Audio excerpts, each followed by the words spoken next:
Just before you start, just to say welcome, and we've got lots of people here really excited to hear your presentation. If you're ready to give it. Well, we would like to welcome you to Monsignor Theodorson School. And it's morning here, and I'm thinking it's evening there.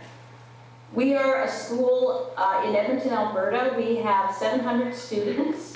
It's a very multicultural community here at our school, so that's one of the things we really celebrate. We're a focus school in the Edmonton Catholic School District. Our focus is on technology and innovative learning. And so we're a school that, I think our motto is the right tool for the right task. And so we're looking at 21st century competencies. We have a wireless environment. We have our students working with, they have their own laptops. We're using the iPad for documenting learning and assessment. We have an in-house studio for television, which can take place in any classroom in the school.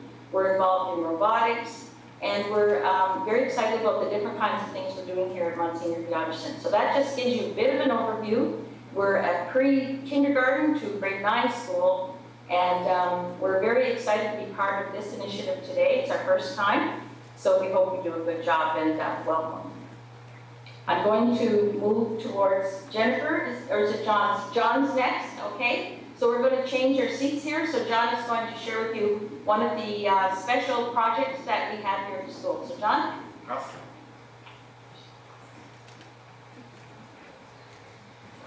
Hi everyone, I hope you're all having a good day. What I'm going to talk to you guys about today is something we call SWAT teams at Theodorson.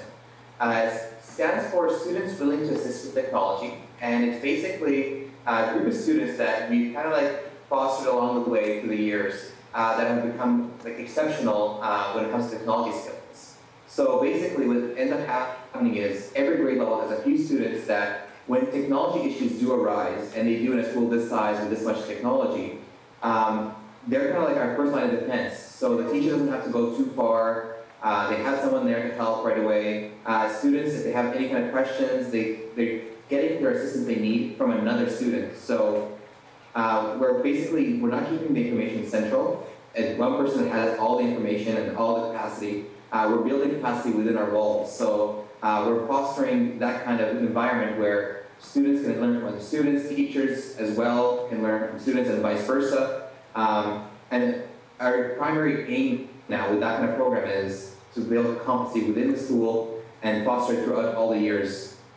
And that's pretty much our SWAT team in a small nutshell.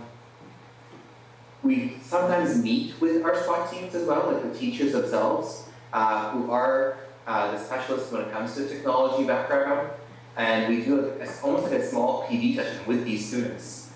So we see kind of issues coming up more often than another. Like for example, we just had an issue with saving. We figured out a workaround about it. We bring in the SWAT team together with the teachers. We share that knowledge within that small group, and it kind of like spreads from there. So that's pretty much the main idea of the SWAT team, is so that it spreads kind of like a little small wildfire within the school. So the knowledge is there for everyone to take advantage of. Okay, thank you. And here's Jennifer Baeta. And she'll share a few things about the iPad, right? Awesome. So when I first started using the iPad in early learning, I was overwhelmed by the amount of apps and educational apps. I think there's around 50,000 educational apps. And I really took a step back and I reflected on using this tool within our classroom. And when I took that step back, I wanted to use it in the most effective way possible. And that's when I started looking at using the iPad to demonstrate learning. And I also just looked at the tools that the iPad had itself, so video and camera. And I started with that. So it's really documented the conversation, the skills that they learn in early learning. And I used that to show their parents at our demonstration of learning nights.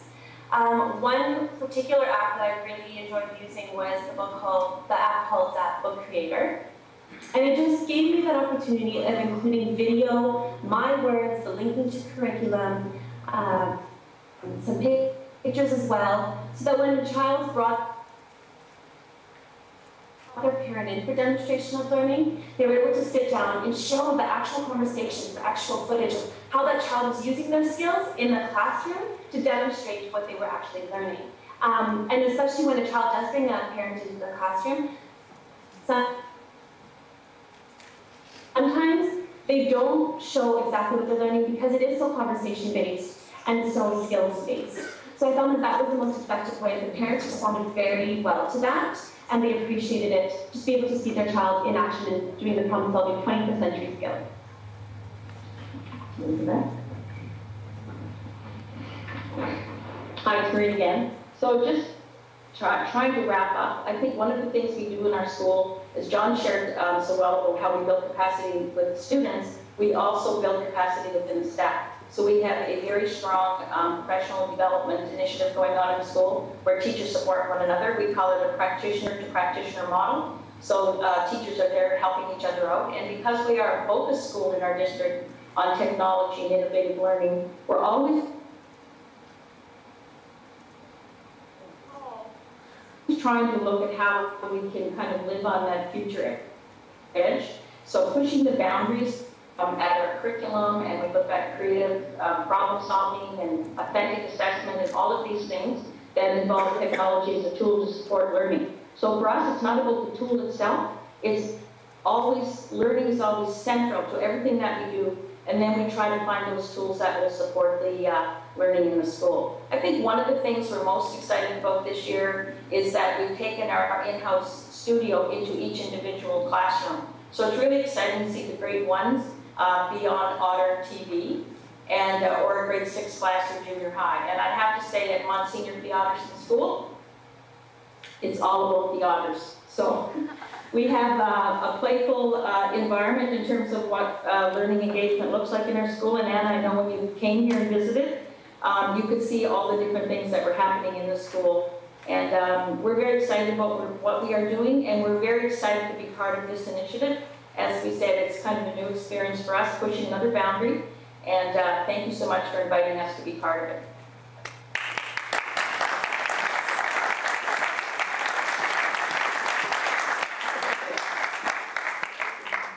Hi Marie, we would like to just see if we can manage some questions as well. The connection isn't brilliant, so we'll see how we go, but I wonder if anyone has any questions. Any questions? Oh yeah, somebody just from the back, and I think, do I need to... Yeah, just, I'm Paul Bonnet from an estate agent, in fact. Do you get interference or support from the local education authorities, or do you just go it alone, or how do you manage your in-school activities of teachers and students? Shall I repeat? So just to repeat the question, Paul has just asked what support you get, Marie, from your school district, and whether you feel that that's interference or constructive help. We actually, it is constructive help. We do have, our district provides us with a technician who works in our school for those technical aspects. John, who you met earlier, is our technology mentor in the school, and he's involved with the educational side. But our district is very supportive of what we are doing as a school. So we have a technology department that supports us and meets with us and assists us if we have any issues at the site. Because we have so much technology in the school, we need that kind of support. Also, we get support from the ministry, from Alberta Education. We were involved in a project where it was called Community of Practice, where schools that were pushing these boundaries got connected to one another so we could help each other out. So there is a lot of support within the school, with the district, and beyond. Thank you very much. Is there another question? Okay, I think that's all the questions from here. I think just to give you a wave, if we can maybe give everyone in Alberta a wave, and thank you so much for getting involved with us. Please carry on streaming. Thanks, bye-bye.